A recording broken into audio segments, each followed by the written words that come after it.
இப்போ நீங்கள் வீடுகளை எப்படி வாங்க வேணும்னு சொன்னால் 2026ஆம் ஆண்டு ஸ்ப்ரிங் மார்க்கெட் எப்படி இருக்க போகிறது, நடக்க போகிறது தான் என்ன, எப்படி வீடுகளை வாங்கலாம். மக்கள் நினைக்கிறாங்க வீடுகளோட விலை அதிகரிக்கும் என்று. இதே தான் ரியல்டர்ஸும் நினைக்கிறாங்க. வீடுகளோட விலை மட்டுமல்ல, சேல்ஸுமே அதிகரிக்கும். ஏனென்று சொன்னால் கனடா ஒரு நல்ல நாடு. சரி, என்ன மாதிரியான வீடுகள் இந்த ஸ்ப்ரிங் மார்க்கெட்டுக்குள்ள வரப்போகின்றது, யாருக்கெல்லாம் உடனடியாகவே இந்த வீடுகளை இந்த ஸ்ப்ரிங் மார்க்கெட்டில் விற்க வேண்டும். ஃபர்ஸ்ட் டைம் ஹோம் பையர்ஸுக்கு ஒரு சின்ன க்ளூ தாரன் எப்படி வீடுகளை வாங்கலாம் என்று. போன மாதம் 84,000 ஜாப் லாஸ்ட். இது வரும் ஆரம்பமே, இனிதான் ஆட்டமே இருக்கின்றது. ஆயில் பிரைஸ் அதிகரிக்கின்றது. இனி பொருட்களின் விலைகள் எல்லாமே அதிகரிக்க போகிறது. அது மட்டுமில்லை, நீங்கள் ஊர்லேருந்து இறக்குமதி செய்கிற காய்கறிகள் எல்லாமே டபுளாக பே பண்ணி தான் வாங்க போகிறீங்க. சுனாமி அடித்தாலுமே பலர் இன்னுமே நம்பிக்கொண்டிருக்கிறாங்க கனடாவில் வீடுகளின் விலை இன்னுமே அதிகரிக்கும் என்று.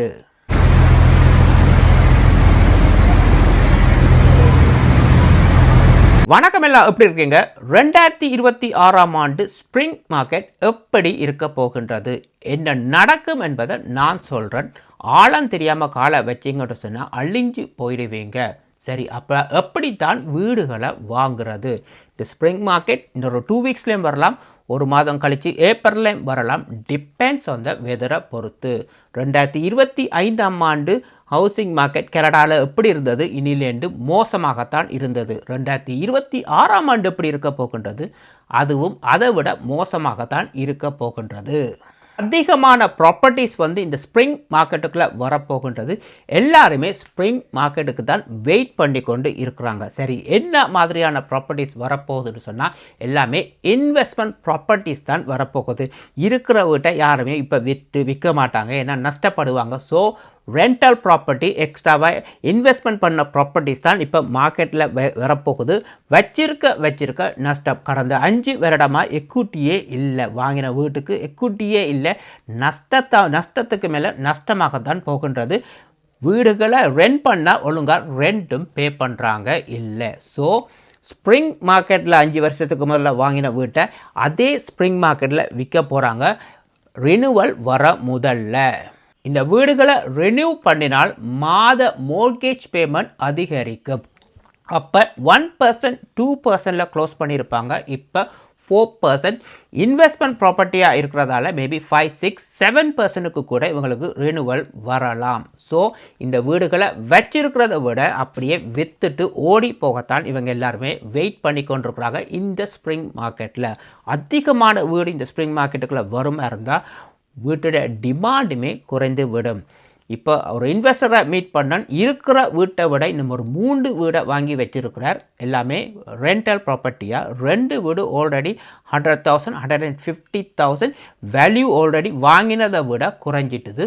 இன்னும் ஒரு வீடு டொரண்டோவில் ஒரு நல்ல லொக்கேஷனில் இருக்கிறதால வாங்கின ப்ரைஸுக்கே இன்னும் அப்படியே இருக்கின்றது. ஸோ லாஸ் பண்ணுற வீடு ரெண்டையுமே நான் மார்க்கெட்டில் போட்டு 100,000 போனாலுமே பரவாயில்லன்னு விற்றுட்டு அதை விட்டு வெளியில் வரத்தான் பார்க்குறாங்க. ஏண்டா வச்சிருக்க எந்த ஒரு பிஸ்னஸோ எந்த ஒரு மூமெண்ட்டுமே பேங்கினால் செய்ய இயலாமல் இருக்கின்றது.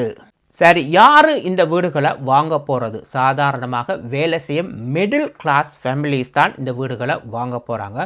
எந்த ஒரு இன்வெஸ்டருமே இதுக்குள்ள வரப்போகிறது இல்லை.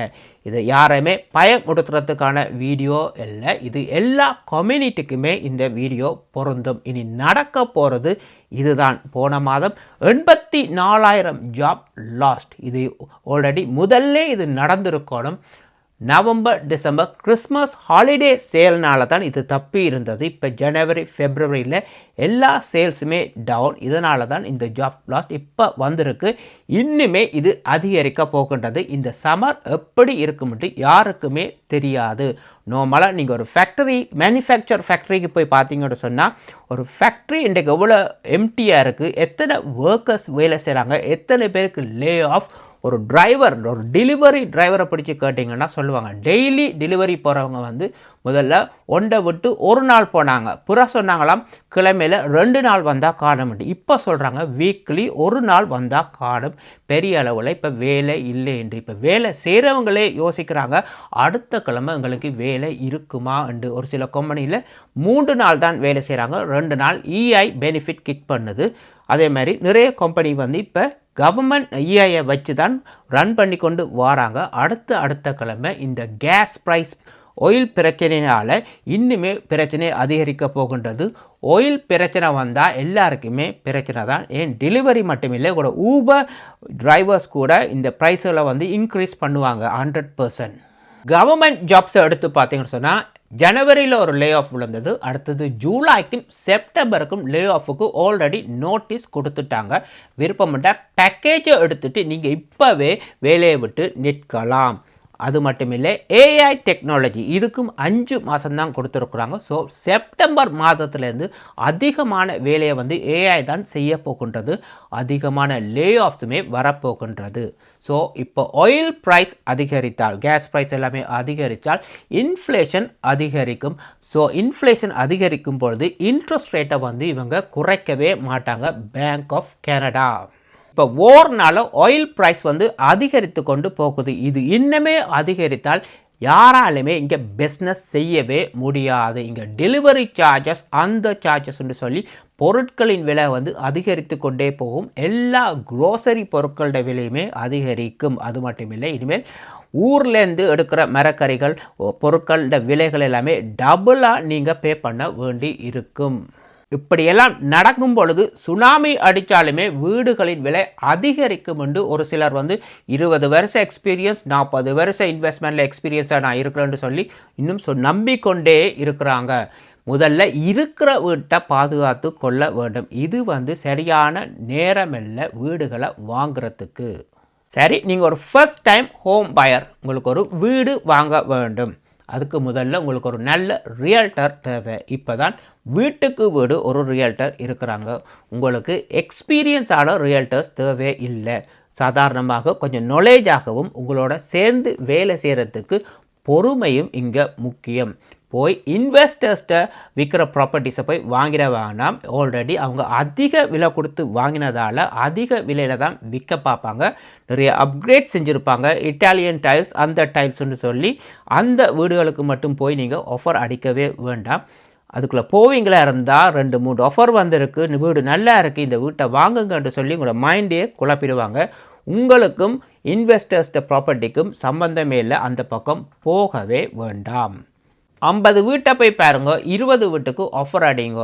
இந்த மாதிரி யார் உங்களோட வேலை செய்ய ரெடியாக இருக்கிறாங்களோ அந்த மாதிரி ஒரு ரியல்டரை வந்து நீங்கள் ஃபைன் பண்ணுங்கள்.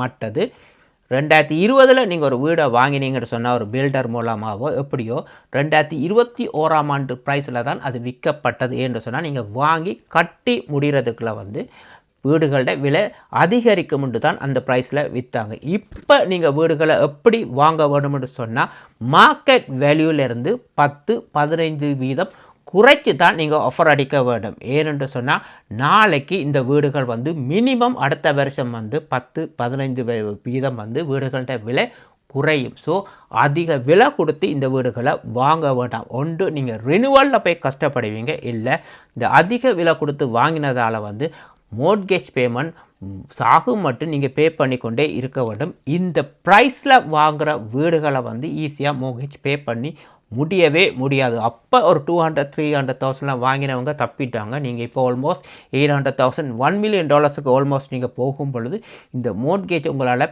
சாகும் மட்டும் பே பண்ணவே முடியாது. இதுக்கு தான் சொல்கிறேன், எப்போதுமே நெக்ஸ்ட் இயர் இந்த வீடுகளோட விலை குறையும்னு சொன்னால் அந்த விலைக்கு வந்து குறைச்சி இந்த வீடுகளை ஆஃபரை அடிங்க. முக்கியமாக ஃபர்ஸ்ட் டைம் ஹோம் பையர்ஸுக்கு சொல்கிறேன், கஷ்டப்பட்டு முன்னுக்கு வர பார்க்குறீங்க, வேலை செய்கிறீங்க, பேஸ்மெண்ட்டில் இருக்கிறீங்க, 2 பிள்ளைகளோடு இருப்பீங்க, போய் மாட்டுப்படாமல் நல்ல விலைக்கு நல்ல ஒரு ரியல்டரை பிடிச்சி எவ்வளோத்துக்கு குறைச்சி வாங்க இயலுமோ அவ்வளோத்துக்கு வாங்குங்க. நாளைக்கு உங்களுடைய வேலை கூட யாருக்கும் தெரியா என்ன நடக்கும் எப்படி நடக்கும்ன்ட்டு. ஸோ அதுக்கு ஏற்ற மாதிரி அட்ஜஸ்ட் பண்ணி எவ்வளோத்துக்கு நீங்கள் குறைச்சி வாங்க இயலுமோ அவ்வளோத்துக்கு குறைச்சி வாங்கோ. அதுக்கேற்ற மாதிரி நிறைய ரியல்டர்ஸ் வந்து இங்கே நல்ல ரியல்டர்ஸ் இருக்கிறாங்க. அவசரப்படாமல் உங்களுக்கு ஏற்ற மாதிரி உங்களோட ப்ரைஸுக்கு ஏற்ற மாதிரி பொறுமையாக வேலை செய்கிற ஒரு ரியல்டரை பிடிச்சி ஒரு வீட்டை வாங்குங்க. இந்த விடயங்கள் உங்களுக்கு அப்போ தெரிந்திருந்தால் உங்களுக்கு தெரியாமல் அதிக விலை கொடுத்து இந்த வீடுகளை வாங்கி இன்றைக்கி கஷ்டப்பட்டு இருக்க மாட்டீங்க. ஒரு சிலர் வீடுகள் வந்து பேங்கினாலும் பறிப்போக்குன்றது. ஸோ இன்றைய நிலவரம் உங்களுக்கு நல்லாவே தெரியும். வீடுகள் வந்து வாழ்கிறதுக்கு தான் வழியை வீட்டை வாங்கி வீட்டுக்காக இனிமேல் வாழ வேண்டாம். இனிமேலும் யாரும் வீடுகளை வாங்கி கஷ்டப்படக்கூடாது. அதுக்காகத்தான் இந்த வீடியோ. மறக்காமல் கமெண்ட் பண்ணுங்கள். இன்னும் ஒரு வீடியோவில் சந்திக்கும் வரை நன்றி, வணக்கம்.